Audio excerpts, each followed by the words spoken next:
ہر نیکی کرنا اللہ تعالیٰ کی توفیق سے ہے.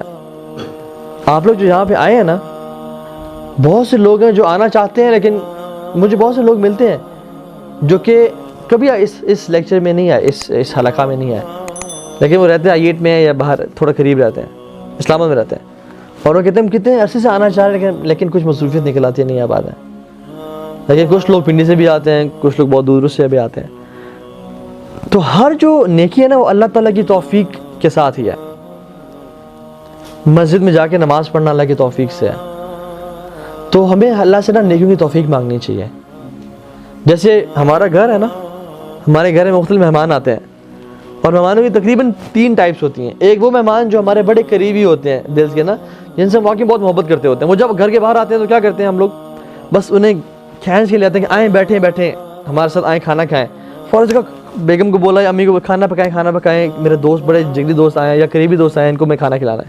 کھانا کھلایا, پھر انسسٹ کیا کہ یار لالے باسن میرے ساتھ رہ جا آج رات کو. جانا تو نہیں, کیوں ہوٹل میں جانا جب تیرے بھائی گھر ہے یہاں پہ, ہمارے ساتھ رہیں, آپ لوگ یہاں رہیں, اور دل نہیں چاہتا کہ وہ گھر سے باہر جائیں.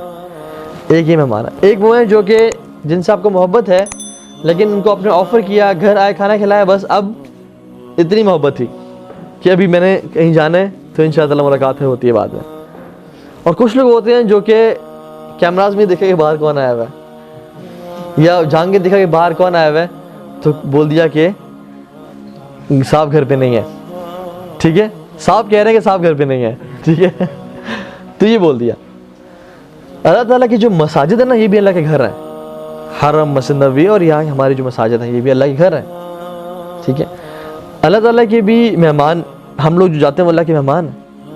تو کچھ تو مہمان جو اللہ تعالیٰ کو بڑے محبوب ہیں, وہ اللہ تعالیٰ ان کو جلدی بلا لیتے ہیں, اذان سے بھی پہلے آ جاتے ہیں. وہ اللہ تعالیٰ ان کو توفیق دیتے ہیں کہ وہ اذان اور اقامت کے بیچ میں دعائیں کریں, نفل پڑھتے رہیں, اور پھر سلام پھیرنے کے بعد بھی نہیں جانے دیتے کہ تم بیٹھے رہو کچھ دیر میرے گھر میں, تلاوت کرتے رہو, نماز کے بعد کے اذکار کرو, کچھ دعائیں مانگ لو, اور پھر وہ آرام سے فری ہو کے پھر وہ جاتے ہیں. یہ اللہ کو بڑے قریبی اور محبوب مہمان ہیں, بڑے پسندیدہ لوگ ہیں اللہ تعالیٰ کے. دوسرے وہ لوگ ہوتے ہیں کہ جو آئے نماز کے ٹائم پہ, سلام پھیرا اور فوراً سے نکل کے چلے گئے. اور تیسرے وہ لوگ ہوتے ہیں کہ جن کو اللہ تعالیٰ توفیق نہیں دیتے. اور یہ اللہ تعالیٰ خود, یہ نہیں کہ اللہ تعالیٰ توفیق نہیں دے رہے, بلکہ ان کی گناہوں کی وجہ سے, ان کے فسق اور فجور کی وجہ سے ان کو توفیق ہی نہیں ملتی, ان کو اجازت نہیں ملتی کہ وہ اللہ کے گھر آئیں. وہ سمجھتے کہ ہم نہیں جا رہے, بلکہ بات ہے کہ بلاوے نہیں آ رہا ان کو اللہ تعالیٰ کی گھر کی طرف, انویٹیشن نہیں آ رہی. آپ کسی کی شادی پہ اٹھ کے تو نہیں جا سکتے نا خود سے کہ میں آ گیا ہوں جی, نہیں, وہ آپ کو انوائٹ کرے گا تو آپ جائیں گے. تو مساجد میں بھی نا جو انسان گناہ گار ہے نا, کیونکہ ہم نے ایفیکٹس آف سینس میں پڑھا تھا کہ گناہ جو ہے نا ان کی چینز اور شیکلز ہوتی ہیں, وہ انسان کو جکڑ کے رکھتے ہیں. یاد رکھیں کہ جب آپ کی مساجد میں نمازیں مس ہو رہی ہیں نا, اس کا مطلب یہ ہے کہ کچھ آپ کے گناہ ہیں جنہوں نے آپ کو روک کے رکھا ہوا ہے.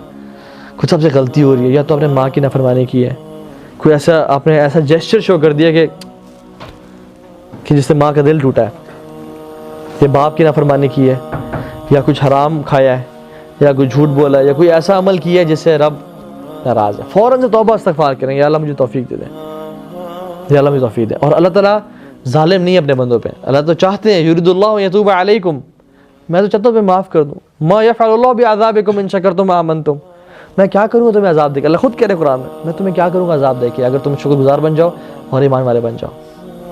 التائب من الذنب کمن لا ذنب لہ, گناہوں سے توبہ کرنے والا ایسے جیسے اس نے کبھی گناہ کیا ہی نہیں. تو اللہ تعالیٰ تو معاف کرنا چاہتے ہیں انسان کو, لیکن انسان کے اپنے گناہ ہیں.